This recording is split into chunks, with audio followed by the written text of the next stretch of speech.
Hello friends, super magic રસોઈમાં મિત્રો હું આપનું સ્વાગત કરું છું. આજે આપણે એકદમ હેલ્થ માટે બેસ્ટ એવી રોટલી તાવડીમાં બનાવશું અને સાથે આપણે લોટ કઈ રીતે, જે બિગનર્સ લોકો છે એને લોટ બાંધવો કઈ રીતે બાંધવો અને લોટને 12 કલાક ફ્રીજ વગર કઈ રીતે સાચવવો, એ બધી જ ટિપ્સ હું તમારી સાથે શેર કરું છું. તો તમને ચોક્કસ આ વિડીયો ગમશે. ગમે તો લાઈક કરજો, શેર કરજો અને સબસ્ક્રાઈબ કરવાનું તો ભૂલતા જ નહીં. અને મિત્રો બાજુમાં રહેલું બેલ આઇકનને પણ પ્રેસ કરજો, જેથી કરીને લેટેસ્ટ વિડીયોની માહિતી તમને ડેઈલી મળતી રહે. તો આજે હું તમને પૂરો વિડીયો, જે બિગનર્સ લોકો છે, ઘણા લોકોને જે અત્યારને જનરેશનને ખ્યાલ જ નથી, એ બધી જ રોટલીના વિશે માહિતી આપું છું. તો આપણે જ્યારે લોટ દળાવીએ ને મિત્રો, ત્યારે પથ્થરની ઘંટીએથી લોટ દળાવવાનો ખાસ નોટ કરજો. જો તમે પેલી આપણે કટરવાળી ઘંટી હોય છે ને, એમાં એક તો હાઇજેનિક લોટ રહેતો નથી, અને પ્લસ તમે પથ્થરમાં જે છે ને એ લોટ ઘઉંનો દાણો પીસાય છે અને ઓલો કટ થાય છે. એટલે હેલ્થ માટે હંમેશા આપણે પથ્થરની ઘંટીનો જ લોટ લેવાનો, અને લોટ સાવ ઝીણો હેલ્થ માટે નહીં દળાવવાનો. સેજ આપણે રફલી એવો લાગવો જોઈએ, એકદમ બારીક મેંદા જેવો નહીં. ટૂંકમાં ઝીણો જ હોય છે રોટલીનો લોટ, પણ એકદમ બારીક નહીં કરવાનો, એટલે આપણા હેલ્થ માટે એકદમ સારું રહેશે. પ્લસ તમે લોટ દળાવીને આવો ને તરત જ તમારે ઠંડો લોટ કરી નાખવાનો વાસણમાં, મોટા વાસણમાં નાખીને. અને એટલે શું થશે, જે લોટનું તત્વ હશે ને એ જળવાઈ રહેશે.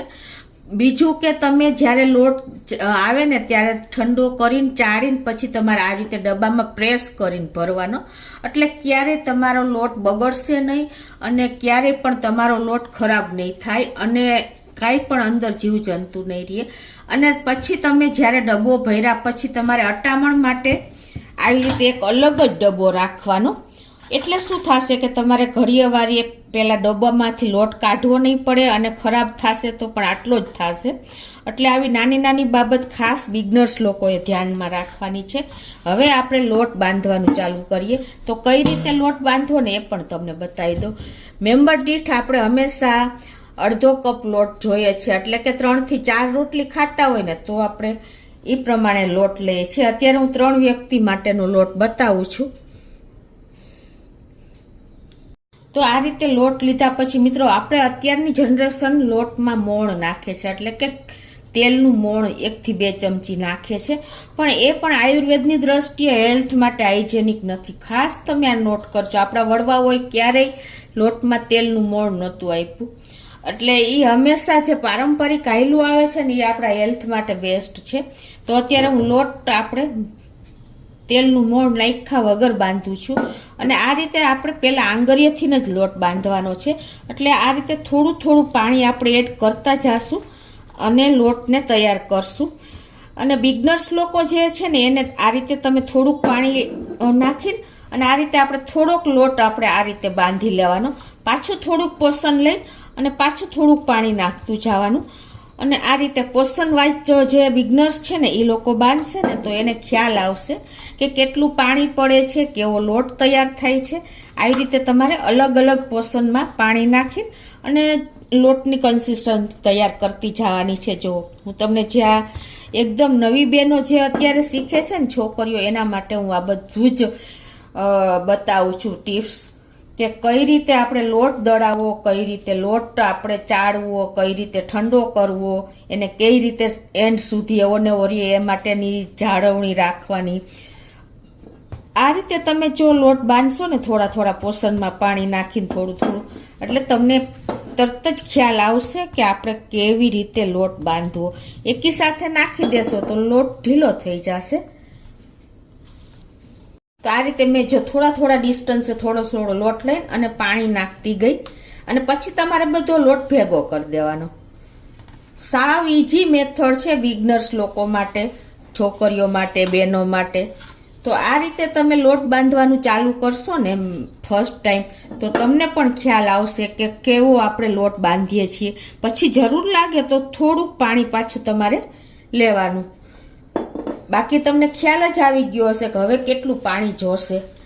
આવી નાની નાની તમે ધ્યાન રાખશો ને રીત, તો તમને ખ્યાલ આવશે બિગનર્સને કે મોટાઓને કે આપણા લોટને કેવું ટેક્સચર આવશે. હવે જો ઇઝીલી કાંઈ મહેનત પણ ન પડી. ઘણા લોકો એમ કહે છે કે લોટ બાંધવામાં મહેનત પડે છે, પણ નહીં મહેનત પડે મિત્રો. આ રીતે તમે હળવા હાથે આંગળીઓથી જ લોટ તૈયાર કરી શકશો. ભેગો કરવા માટે જ તમારે હથેળીની જરૂર પડશે. જો છે ને મિત્રો, મેં નથી મોણ નાખ્યું કે નથી આપણે કાંઈ પણ કર્યું, તો પણ આપણો લોટ ભેગો થઈ ગયો. નથી આપણે કોઈ મહેનત પડી. હવે જો આપણે લોટને ભેગો તો કરી લીધો બરાબર આ રીતે. હવે તમારે ગૂંથવાનો નથી એને. અને તમારે આપણે 1 ચમચીથી 1.5 ચમચી જેવું તેલ લોટ પ્રમાણે, જે એટલો લોટ હોય ને એ પ્રમાણે તેલ લઈ અને આ રીતે નાખી દેવાનું છે લોટ ઉપર. અને 1 ચમચી જેવું આપણે પાણી નાખી દેશું. અને પછી તમારે લોટને આ રીતે ભેગો કરી અને મસરી લેવાનો છે સેજ. એટલે શું થશે કે તેલ અને પાણીથી જો તમારો સેજ પણ લોટ પેલો હશે ને તો પણ એકદમ સોફ્ટ થઈ જશે. જો મહેનતનું તો કામ જ નથી આમાં. ઇઝીલી તમે મહેનત વગર કેમ લોટ બાંધો ને એ પણ હું તમને બતાવું છું આ રીતે મિત્રો. અને બીજું કે તમને એમ લાગે કે તમારું વાસણ તો બગડ્યું છે, પણ મિત્રો હું તમને કહેતા ભૂલી છું કે તમે પહેલા આપણે કોઈ પણ જે વાસણમાં લોટ બાંધવાનો હોય ને એમાં તમારે સેજ તેલવાળું હાથ મારી દેવાનો, તો પણ તમારું વાસણ નહીં બગડે. અને કદાચ તમે અત્યારે મેં તમને જે મેથડ બતાવ્યું ને એમાં સેજ આપણે તેલ પાણી મિક્સ કર્યું છે એટલે નીચે આવું થશે, તો તમારે ચપટી લોટ લઈ અને આ રીતે ક્લીનઅપ કરી લેવાનું. જુઓ એકદમ સરસ તમારું વાસણ ક્લીન થઈ ગયું ને. કોઈ નથી આપણે લોટ ચોઈટો આજુબાજુ કાંઈ પણ નથી થયું. જુઓ હવે આને આપણે તેલવાળો હાથ લગાવીને અને આપણે 5 થી 10 મિનિટ રેસ્ટ આપી દેવાનો છે. આ રીતે ઢાંકીને આ રીતે આપણે ઢાંકી રાખશું. તો જો 5 મિનિટ જેવું થયું છે અને આપણે લોટ પણ સરસ થઈ ગયો છે. જો આ રીતે તમે 5 મિનિટ રાખશો ને એટલે એકદમ સરસ તમારો લોટ થઈ જશે. અને તમારે લોટ ન રાખવો હોય ને મિત્રો તો તમારે સેજ તેલવાળો હાથ કરી અને આ રીતે તમારે મસરી લેવાનો. એટલે શું થશે કે એકદમ સરસ સોફેસ્ટિક તમારો લોટ તૈયાર થઈ જશે. એટલે તમને મેં એ પણ રીત બતાવી દીધી. હવે આપણે આ લોટને સેજ તેલવાળો હાથ કરીને અને સરખો કરી લેશું. આપણે 5 મિનિટ રેસ્ટ આપી હતી એટલે આ રીતે ખાલી ચમચી જેવું નહીં જોઈ તેલ, હાથ જ તેલવાળો કરી અને આ રીતે તમારે સ્ટીક ન થાય એટલે સેજ તમારે મસરી લેવાનો. તો આ રીતે નથી આપણે બહુ ઢીલો કે નથી બહુ કઠણ. જો આવો લોટ આપણે તૈયાર થઈ જશે રોટલી માટે પરફેક્ટ અત્યારે છે. હવે મિત્રો આપણે એકદમ હાઇજેનિક રોટલી બનાવવા માટે આપણે નથી લોઢીનો ઉપયોગ કરતા કે નથી આપણે નોનસ્ટિક તવીનો ઉપયોગ કરતા, પણ આ રીતે જ આપણે તાવડીમાં જ આજે રોટલી બનાવીને ફૂલાવશું. તો આપણે ગેસ ઓન કરી અને તાવડીને તપાવવા મૂકી દીધી છે. હવે મિત્રો આપણે રોટલી વણવાની છે, તો એના માટે તમારે જો પ્લેટફોર્મ ન બગડે ને એટલા માટે આપણે તમારે પેપર આ રીતે નીચે પાથરી દેવાનું અને પછી તમારે પાટલી ઉપર રોટલી વણવાની હોય લઈ લેવાની છે. અને હવે તમારે જેવડી રોટલી કરવી હોય ને એવડો લુવો લઈ અને આ રીતે તમારે લુવાને હાથેથી અંદરથી બહારની સાઈડ આ રીતે ફેરવીને લુવો તૈયાર કરી લેવાનો છે.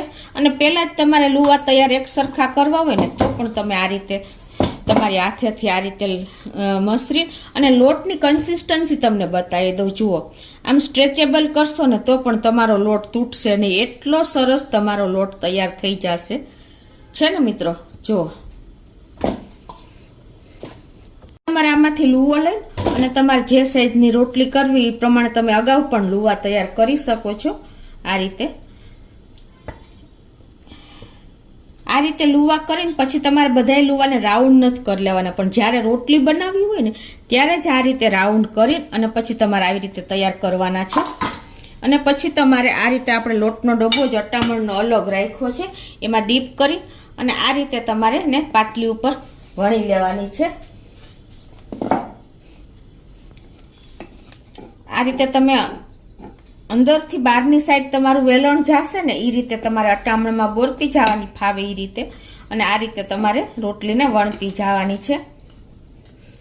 જે બિગનર્સ છે ને એને હળવા હાથે જ આપણે વેલણ જો આ રીતે ફેરવવાનું છે અને રોટલી તૈયાર કરી લેવાની છે. જો આપણી તાવડી પણ તપી ગઈ છે. ગેસની ફ્લેમ આપણે અત્યારે મીડિયમ રાખી છે અને રોટલીને નાખી દેશું. અને રોટલીનું પેલું પણ આપણે વધારે નથી કૂક કરવાનું. હવે પછીનું આવી કાચી પાકી થાય ને ત્યાં જ આપણે લઈ લેવાની છે. હવે જે બીજું પણ આપણે ટર્ન કર્યું ને એ વધારે કૂક કરવાનું છે. આ રીતે જો આપણે કપડેથી ફેરવતા જાશું અને સરસ આપણી રોટલી કૂક થઈ જશે. એકદમ ક્લીન કપડું લેવાનું છે. જો કેવી સરસ કૂક થઈ ગઈ. હવે બીજું પણ આપણે એકદમ ફૂલ ફ્લેમ રાખવાની છે. જો મિત્રો આપણી તાવડીમાં પણ રોટલી બોલ જેવી થઈ છે. જો તમને ખ્યાલ આવે છે મિત્રો? જો એકદમ સરસ આપણી બોલ જેવી રોટલી તૈયાર થઈ ગઈ છે. જો મિત્રો છે ને મિત્રો, એકદમ જો તમને ખ્યાલ આવી જાય છે. ફૂલીને દડો થઈ છે આપણી રોટલી. તો હવે ગરમ ગરમ રોટલીમાં જ આપણે ઘી લગાવી દેશું. આ આપણી એકદમ હાઇજેનિક વડીલો આપણા બનાવતા ને એ રીતની આપણી રોટલી તૈયાર થઈ ગઈ છે. અને ઘીને પણ આપણે આ રીતે ગરમ કરીને રાખવાનું, એટલે જલ્દી તમારી રોટલીમાં લાગી જશે. જો મિત્રો આપણી બધી રોટલી ફૂલે છે, તમને ખ્યાલ આવે છે? જો એકદમ ફૂલીને બોલ જેવી થઈ છે તાવડીમાં પણ આપણી રોટલી. જો મિત્રો એકદમ હાઇજેનિક અને એકદમ સરસ આપણી રોટલી બોલ થતી જાય છે. જો છે ને મિત્રો? અને આ રીતે આપણે ગરમ કરેલું જ ઘી રાખવાનું અને તરત જ ઘી લગાવી લેવાનું. મિત્રો આટલી હાઇજેનિક રોટલી તમે ખાશો ને તો તમારે ક્યારેય પણ આંખના પ્રોબ્લેમ નહીં આવે, તમારી હેલ્થ જળવાઈ રહેશે. મેં તમને પહેલેથી છેલ્લે સુધી લોટ દળાવવાથી માંડીને તાવડીની રોટલી ફૂલેલી પણ બતાવી. જુઓ મિત્રો આ બંને રોટલી એટલી આપણી ફૂલી છે મિત્રો, તમને ખ્યાલ આવી જ જતો હશે. તમે આ રીતે લોઢીમાં રોટલી બનાવો છો ને એ હાઇજેનિક નથી થતી, કેમ કે લોખંડની લોઢી છે, નોનસ્ટિક તો એથી પણ ખરાબ છે.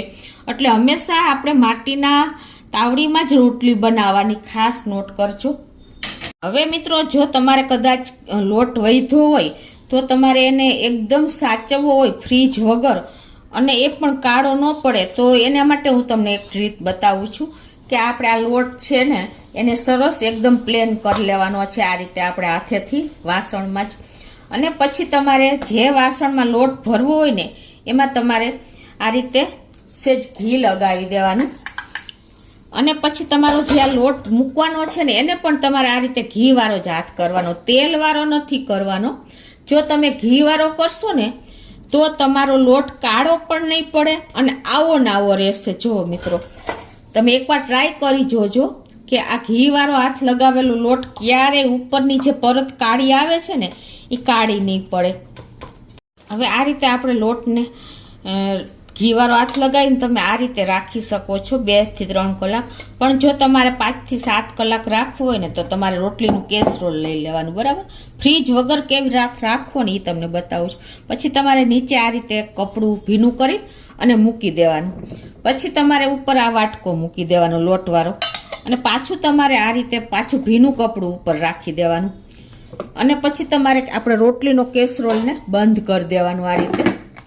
પછી તમે આ જ ઇટ ઇઝ કન્ડિશનમાં તમે રાખશો ને એટલે આ લોટ તમારે સાંજ સુધી આવો ને આવો રહેશે અને એકદમ કાળો પણ નહીં પડે અને સોફ્ટ પણ નહીં થાય. તો મિત્રો આ લોટને મેં જો 7 થી 8 કલાક થઈ ગઈ છે અને તમને બતાવી દઉં કે આ રીતે તમે ફ્રીજ વગર જો બપોરે લોટ બાંધ્યો હોય ને તો તમે સાંજે આ રીતે રાખી શકો છો. અને જુઓ મિત્રો કેમ કે આપણે ઠંડક રહી છે અને પ્લસ કેસરોલ છે એટલે તમારી લોટ જરા પણ નથી બગડ્યો. જો એવો ને એવો છે ને મિત્રો? જો તમને બતાવી પણ દઉં એકદમ. જુઓ ક્યાંય પણ લોટ કાળો પણ નથી પડ્યો અને લોટની કન્ડિશન એવી ને એવી રહી છે. જુઓ મિત્રો છે ને ઘીને હિસાબે કાળો નથી પડતો, પ્લસ કપડું આપણે ઠંડુ રાખ્યું છે એનાથી પણ તમારો લોટમાં વાસ નહીં આવે, ખરાબ નહીં થાય અને લોટની કન્સિસ્ટન્સી એકદમ સફેદ થઈ જશે. જુઓ મિત્રો છે ને? તો મિત્રો આજે મેં તમને પહેલેથી છેલ્લે સુધી જે બિગનર્સ લોકો છે ને એના માટેની બધી પરફેક્ટ રોટલી વિશેની માહિતી આપી છે મિત્રો. તો ચોક્કસ નાના મોટા બધાને ઉપયોગી થશે. ગમે તો લાઈક કરજો, શેર કરજો અને સબસ્ક્રાઈબ કરવાનું તો ભૂલતા જ નહીં.